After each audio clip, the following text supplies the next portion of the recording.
ಈ ವಿಷಯಕ್ಕೆ. ಯಾಕಂದ್ರೆ ಅವ್ನು ಯಾಕೆ ಆಗ್ತಾನೆ ಅಂದ್ರೆ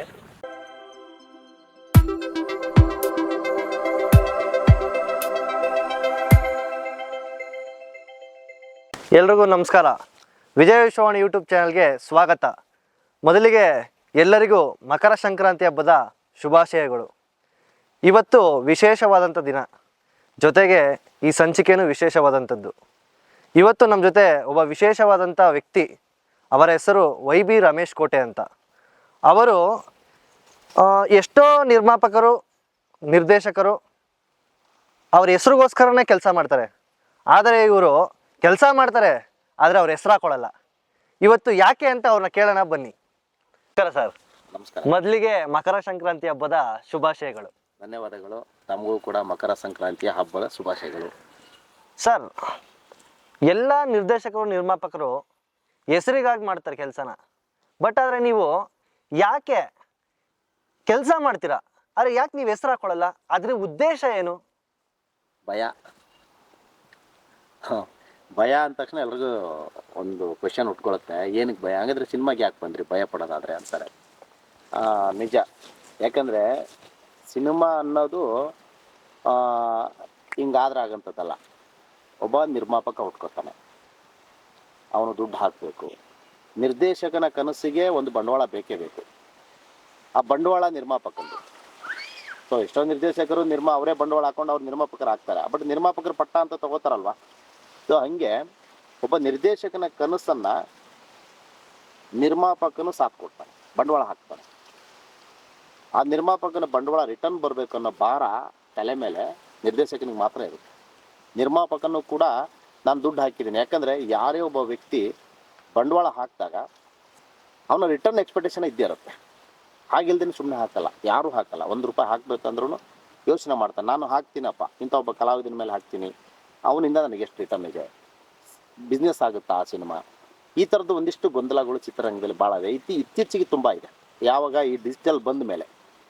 ನೆಗೆಟಿವ್ ಇದ್ದಾಗ ಆ ಭಯ ಇರಲಿಲ್ಲ ಭಾಳ ಜನಕ್ಕೆ. ಸಿನಿಮಾ ಫ್ಲಾಪು ಸಕ್ಸಸ್ಸು ಅದು ಬೇರೆ ಥರದ ಬಿಸ್ನೆಸ್ ಆಗೋದು. ಬಟ್ ಈಗ ಡಿಜಿಟಲ್ಗೆ ಬಂದ ಮೇಲೆ ಚಿತ್ರರಂಗ ಹೇಗಾಗಿದೆ ಅಂದರೆ ಸಿನಿಮಾ ಸುಲಭ ಆಗಿಬಿಟ್ಟಿದೆ. ಸಿನಿಮಾ ಎಷ್ಟು ಸುಲಭ ಆಗಿದೆ ಅಂದರೆ ಆ್ಯಕ್ಷನ್ ಕಟ್ ಹೇಳೋದು ಗೊತ್ತಿದ್ರೆ ಸಾಕು, ಅವನ ನಿರ್ದೇಶಕ. ಬ್ಯಾಂಕ್ ಬ್ಯಾಲೆನ್ಸು ಇಲ್ಲ ಅಂದರೂ ಪರವಾಗಿಲ್ಲ, ಒಂದಿಷ್ಟು ದುಡ್ಡು ಇದ್ದರೆ ಸಾಕು, ಅವನು ನಿರ್ಮಾಪಕ. ನೋಡೋಕ್ಕೆ ಚೆನ್ನಾಗಿದ್ದು ಕಲರ್ ಆಗಿದ್ದರೆ ಸಾಕು, ಅವನು ಹೀರೋ. ಒಬ್ಬೊಬ್ಬರಿಗೆ ಹೋಲಿಕೆ ಮಾಡ್ಕೊಳ್ತಿರ್ತಾರೆ, ಅವನು ಹೀರೋ ಆಗಿದ್ದಾನೆ, ನಾನು ಯಾಕೆ ಆಗಬಾರ್ದು, ಅವನಿಗಿಂತ ನಾನೇನು ಕಮ್ಮಿನ, ನಮ್ಮ ಅಪ್ಪನ ಹತ್ರ ದುಡ್ಡು ಐತೆ, ನಾನು ಯಾಕೆ ಹೀರೋ ಆಗಬಾರ್ದು. ಈ ಥರದ್ದು ಒಂದಿಷ್ಟು ಹುಡುಗರಲ್ಲಿದೆ. ನೀವು ಹಳೆ ಕಾಲದಲ್ಲಿ ನೋಡ್ಬೋದು. ಇವತ್ತು ಯಾರು ತಂದೆ ದುಡ್ಡು ತೊಗೊಂಬಂದ್ಬಿಟ್ಟು ಹೀರೋ ಆದಂಥ ಹೀರೋಗಳು ಭಾಳ ಕಮ್ಮಿನೇ. ಶ್ರಮಪಟ್ಟವ್ರು ಇದ್ದಾರೆ. ಶ್ರಮಪಟ್ಟವರೇ ಇವತ್ತು ಚಿತ್ರರಂಗನ ಆಳಿರೋದು, ಆಳ್ತಾ ಇರೋದು. ದುಡ್ಡು ಇಟ್ಕೊಂಡು ಬಂದಿರೋರು ಆಳ್ತಾ ಇಲ್ಲ. ಇದು ಕಣ್ಣು ಮುಂದೆನೇ ಇದೆ. ಎಲ್ಲ ಡಾಕ್ಟರ್ ರಾಜ್ಕುಮಾರಿಂದ ಹಿಡಿದು ದೊಡ್ಡ ದೊಡ್ಡ ನಟರು ತಗೊಂಡ್ರೆ ಎಲ್ಲರೂ ಕಷ್ಟಪಟ್ಟು ಬಂದಿರೋಂಥವ್ರು. ಚಿತ್ರರಂಗಕ್ಕೆ ಶ್ರಮ ಪಟ್ಟಿದ್ದಾರೆ. ಅದೇ ಹೇಳ್ತಾರಲ್ಲ, ಕಷ್ಟಪಟ್ಟರೆ ಫಲ ಇದೆ ಅಂತಾರಲ್ಲ, ಹಾಗೆ ನಾವು ಫಲಾನ ಇಟ್ಕೊಂಡ್ಬಂದ್ಬಿಟ್ಟು ಇಲ್ಲಿ ಇನ್ನೊಂದಿಷ್ಟು ಫಲ ತೊಗೊಳ್ಳೋಣ ಅಂತಂದರೆ ಆಗಲ್ಲ. ಚಿತ್ರರಂಗದಲ್ಲಿ ಕಷ್ಟಪಡಬೇಕು. ಒಬ್ಬ ಹೀರೋ ಆಗಬೇಕಾದ್ರೆ ಅದಕ್ಕೆ ತಯಾರಿ ನಾನೇನು ತೊಗೋಬೇಕು, ಅದು ಕಲಾವಿದನಿಗೆ ಗೊತ್ತಿರಬೇಕು. ನಾಯಕ ನಟ ಹೀರೋ ಅನ್ನೋದು, ನಾನೊಂದು ಸಿನಿಮಾ ಮಾಡ್ತಿದ್ದಂಗೆ ನಾನು ಹೀರೋ ಅಂತಾರಲ್ಲ, ಅದು ತಪ್ಪು. ಅವನು ಕಲಾವಿದ ಆಗಬೇಕು, ಫಸ್ಟು ನಟ ಆಗಬೇಕು.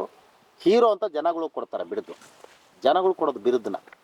ನಮಗೆ ನಾವೇ ಹೀರೋ, ನಮಗೆ ನಾವೇ ಅದು ಇದು ಅಂತ ಒಂದು ಬಿರುದುಗಳನ್ನ ಹಾಕ್ಕೋಬಾರ್ದು. ಜನಗಳು ಕೊಡೋಂಥದ್ದು. ನಾವು ಸಿನಿಮಾ ಮಾಡೋದು ಜನಗಳಿಗೋಸ್ಕರ. ಯಾವುದೋ ಒಬ್ಬ TV ರೈಟ್ಸ್ ಅವನಿಗೆಲ್ಲ, OTT ಅವನಿಗೆಲ್ಲ, ಯಾರಿಗೋ ಒಬ್ರಿಗೆಲ್ಲ ಸಿನಿಮಾ ಮಾಡೋದು. ನಾವು ಜನಗಳಿಗೆ ಮಾಡೋದು. ಯಾವಾಗ ಜನಗಳಿಗೆ ಮಾಡ್ತೇವೆ ಅಂದರೆ ಜನಗಳ ಅಭಿರುಚಿನ, ಅವರ ಅಭಿಪ್ರಾಯಗಳನ್ನು ನಾವು ತಿಳ್ಕೋಬೇಕು. ಆ ನರನಾಡಿ ಅಂದರೆ ಅವರ ಅಭಿಪ್ರಾಯದ ರುಚಿನ ನಾವು ತಿಳ್ಕೊಂಡಾಗ ಮಾತ್ರ ಒಬ್ಬ ನಿರ್ದೇಶಕ ಒಂದು ಕತೆ ಮಾಡೋಕ್ಕೆ ದಾರಿಯಾಗುತ್ತೆ. ಸೊ ಅಂಥ ಒಂದು ಕಾಲಘಟ್ಟದಲ್ಲಿ ಬಂದಾಗ ನಿರ್ದೇಶಕನ, ನೀವು ಹೇಳಿದ್ರಿ, ನಿರ್ದೇಶಕನ ಹೆಸರು ಹಾಕ್ಕೊಳ್ಳೋಕ್ಕೆ ಯಾಕೆ ನೀವು ಮುಂದೆ ಬರಲ್ಲ? ನನಗೆ ಭಯ ಅಂತ ಹೇಳಿದೆ. ಯಾಕೆ ಭಯ ಅಂತಂದರೆ, ಒಂದು ಮೇನ್ ರೀಸನ್ನು, ನಾನು ಕಟ್ಟಿರೋಂಥ ಒಂದು ಕತೆಗೆ ನಿರ್ಮಾಪಕ ಸರಿಯಾಗಿ ಬಂಡವಾಳ ಹಾಕ್ತಾನ, ಅದೊಂದು ಭಯ ಇರುತ್ತೆ. ಬಂಡವಾಳ ಹಾಕಿದ ನಂತರ ಬರೋಂಥ ನಟಿಯರು, ನನ್ನ ಸಿನಿಮಾದಲ್ಲಿ ಬರೋಂಥವ್ರು ನನ್ನ ಕತೆಗೆ ತಕ್ಕಂತೆ ನ್ಯಾಯ ಒದಗಿಸ್ತಾರ? ಅದೊಂದು ಭಯ ಇರುತ್ತೆ. ನಾನು ಅವ್ರು ತಯಾರಿದ್ರೆ ತೊಗೊಳಕ್ಕೆ ನಾವು ರೆಡಿ ಇರ್ತೀವಿ. ಆದರೆ ಎಲ್ಲಿವರೆಗೂ ಕೊಡ್ತಾರೆ ಅವರು? ಸಿನಿಮಾ ಒಂದು ದಿನದಲ್ಲಿ ಆಗಲ್ಲ, ತಿಂಗಳಾನುಗಟ್ಟಲೆ ಹೋಗುತ್ತೆ ಸಿನಿಮಾ. ಆ ತಿಂಗಳಾನುಗಟ್ಟಲೆ ಬಂದು ದಿನ ಹೇಗಿರ್ತಾನೋ ಕೊನೆವರೆಗೂ ಹಾಗಿರಲ್ಲ. ನಿರ್ಮಾಪಕನ ಜೊತೆಗೆ ಎಷ್ಟೋ ಗೊಂದಲಗಳಾಗುತ್ತೆ, ಶುರುವಾಗುತ್ತೆ. ಹಾಕಿರೋ ಅಂದ್ಕೊಂಡಿರೋ ಬಂಡವಾಳಗಿಂತ ಸ್ವಲ್ಪ ಹೆಚ್ಚು ಕಡಿಮೆ ಆಗ್ಬೋದು. ಸೊ ಆಗ ನಿರ್ಮಾಪಕನಿಗೆ ನಿರಾಸೆ ಶುರುವಾಗುತ್ತೆ. ಕಾರಣ ಏನು ಅಂತಂದರೆ, ಅವ್ರ ಸ್ನೇಹಿತರಾಗಿರ್ಬೋದು, ಇಲ್ಲ ಅವ್ರಿಗೆ ನಮ್ಮ ಚಿತ್ರರಂಗದಲ್ಲಿ ನಮ್ಮ ಕಲಾವಿದರು ನಮ್ಮ ಜೊತೆಗಿರೋಂಥವ್ರೆ ಒಂದಿಷ್ಟು ನಿರ್ಮಾಪಕನಿಗೆ ಒಂದಿಷ್ಟು ನೆಗೆಟಿವ್ ಪಾಯಿಂಟ್ಸ್ ಹೇಳೋದಾಗಿರ್ಬೋದು. ಎಲ್ಲೋ ಒಂದು ಕಡೆ ನಿರ್ದೇಶಕ ಒಂದು ಸ್ವಲ್ಪ ಟ್ರಿಗರ್ ಆಗ್ಬೋದು ಯಾವುದೋ ಒಂದು ವಿಷಯಕ್ಕೆ. ಯಾಕಂದರೆ ಅವ್ನು ಯಾಕೆ ಆಗ್ತಾನೆ ಅಂದರೆ, ಸಿನಿಮಾ ನನಗೆ ಗೆಲ್ಲಿಸ್ಬೇಕು ಅನ್ನೋದಿರುತ್ತೆ. ನಿರ್ದೇಶಕನಿಗೆ ಮೇನ್ ಉದ್ದೇಶನೇ ಅದು, ಸಿನಿಮಾ ಗೆಲ್ಲಿಸ್ಬೇಕು. ಅಲ್ಲಿ ನಿರ್ಮಾಪಕನ ಸಂಭಾಳಿಸ್ಬೇಕು, ಅವನು ಕಲಾವಿದರನ್ನು ಯಾಕಂದರೆ ಕಲಾವಿದರು ಇತ್ತೀಚೆಗೆ ಬರೋಂಥ ಕಲಾವಿದರು ಹೇಗಿರುತ್ತಂದರೆ, ಸಿನಿಮಾನ ನಾವು ಮಾಡಿಬಿಡ್ಬೋದು, ಈ ಕಲಾವಿದರನ್ನ ಮೇಂಟೈನ್ ಮಾಡೋಕ್ಕಾಗಲ್ಲ.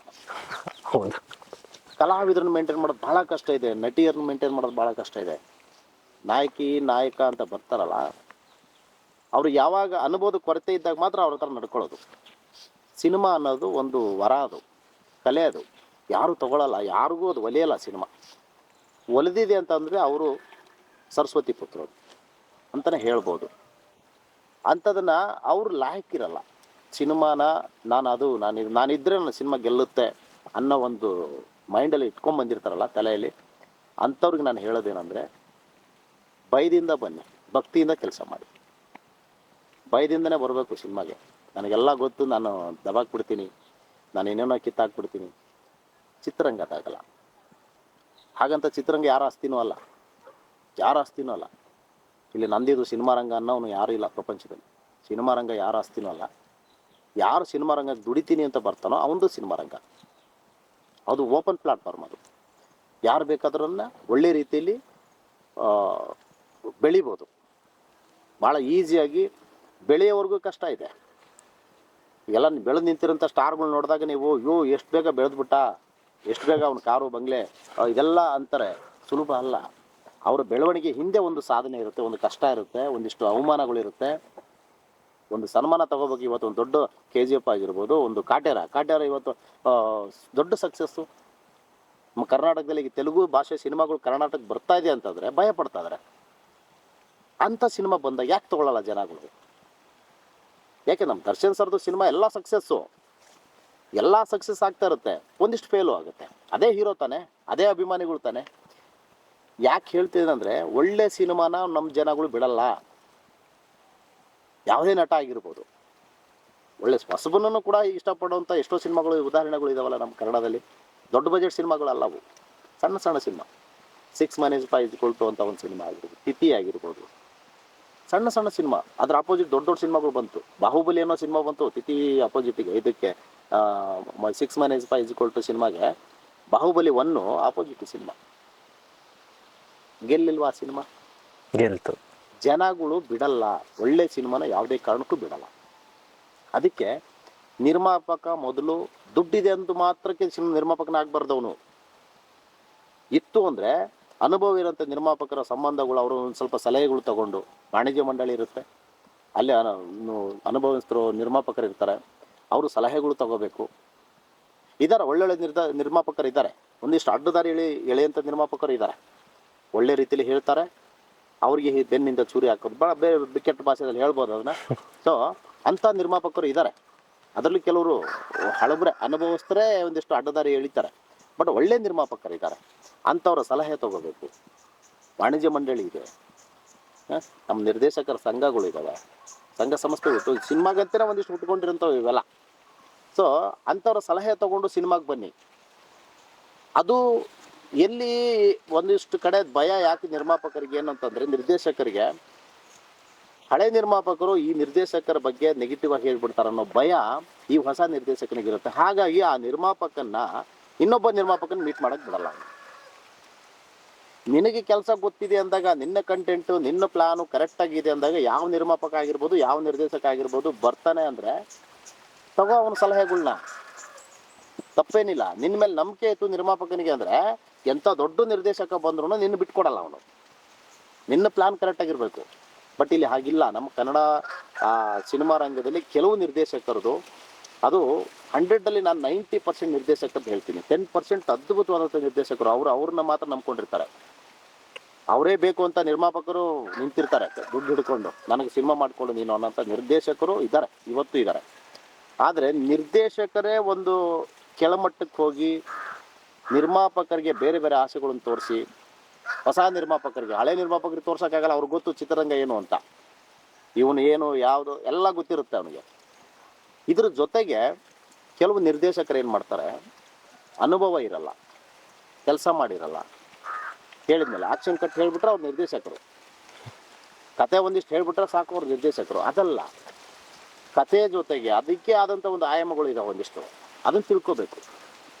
ಅದನ್ನು ತಿಳ್ಕೊಂಡು ನಿರ್ದೇಶಕನ ಪಟ್ಟಕ್ಕೆ ಇರೋಂಥ ಗೌರವ ಘನತೆ ಅವರು ಅರ್ಥ ಮಾಡ್ಕೋಬೇಕು. ಒಬ್ಬ ನಿರ್ದೇಶಕನ ನಂಬಿ ದುಡ್ಡು ಹಾಕೋ ನಿರ್ಮಾಪಕ. ಆಮೇಲೆ ಹೀರೋಗಳು ಹುಟ್ಕೋತಾರೆ. ಒಬ್ಬ ನಾಯಕ ಬರ್ತಾನೆ, ನಾಯಕಿ ಬರ್ತಾರೆ, ಪೋಷಕ ಬರ್ತಾರೆ, ಬೇರೆ ಬೇರೆ ಕಲಾವಿದರೆಲ್ಲ ಬರ್ತಾರೆ. ಮೊದಲು ಹುಟ್ಟೋದು ನಿರ್ದೇಶಕ ತಾನೆ, ಆ ನಿರ್ದೇಶಕ ತಾನೆ ನಿರ್ಮಾಪಕನ ಹುಟ್ಟಾಕೋದು. ಸೊ ಇವರಿಬ್ರು ಕರೆಕ್ಟಾಗಿರ್ಬೇಕಲ್ವಾ.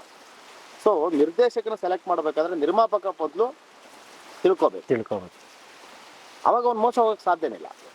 ಸಿನಿಮಾ ಗೊತ್ತಿದ್ರೆ ಇವನು ಹೇಳಿದ್ದೆಲ್ಲ ಕಾಗೆ ಕತೆ, ಗುಬ್ಬಕ್ಕನ ಕತೆ ಹೇಳಿದ್ರು ಕೂಡ ಇವನು ಸಿನಿಮಾ ಗೊತ್ತಿದ್ರೆ ಹೌದು ಸೂಪರ್ ಆಗಿದೆ ಅಂತಿರ್ತಾನೆ. ಅವನಿಗೆ ಗೊತ್ತಿತ್ತು ಅಂದ್ರೆ ಅವನು ಬೇಡಪ್ಪ ಅದು ಬೇಡ, ಇದ್ಯಾವ ತಮಿಳು ಬಂದಿದೆ, ತೆಲುಗು ಬಂದಿದೆ, ಆ ಕತೆ ಕದ್ದಿದೆಯಾ ನೀನು, ಇಲ್ಲ ಇನ್ನೊಂದು ಥರ ಮಾಡು. ನಿರ್ಮಾಪಕನಿಗೆ ಆಸಕ್ತಿ ಇರಬೇಕು. ಇದ್ದಾಗ ಕನ್ನಡ ಚಿತ್ರರಂಗದಲ್ಲಿ ಒಳ್ಳೊಳ್ಳೆ ಸಿನಿಮಾ ಬರ್ತವೆ, ಫೇಲ್ ಆಗೋ ಚಾನ್ಸೇ ಇಲ್ಲ. ಮತ್ತೆ ನಿರ್ದೇಶಕ ಗೆದ್ದಾಗ ಎಲ್ಲರೂ ನಂದು ನಂದು ನಂದು ಅಂತಾರೆ, ಸೋತಾಗ ನಿರ್ದೇಶಕನಿಗೆ ಮಾತ್ರ ತೋರಿಸ್ತಾರೆ. ಅದು ಮೂರ್ಖರು ಅಂತ ಹೇಳ್ತೀನಿ ನಾನು. ಸೊ ಅದಾಗಲ್ಲ. ನಮ್ಮದು ಸಿನಿಮಾ ಅಣ್ಣವ್ರು ಅದಕ್ಕೆ ಹೇಳ್ತಾರಲ್ಲ, ಯಾವಾಗಲೂ ಅವ್ರ ಮಾತುಗಳು ಇಲ್ಲ ಅವ್ರ ಜೊತೆಗಿದ್ದಂಥವ್ರ ಅನುಭವಗಳು ಎಲ್ಲ ಕೇಳ್ತಾ ಇದ್ರೆ ನಾನು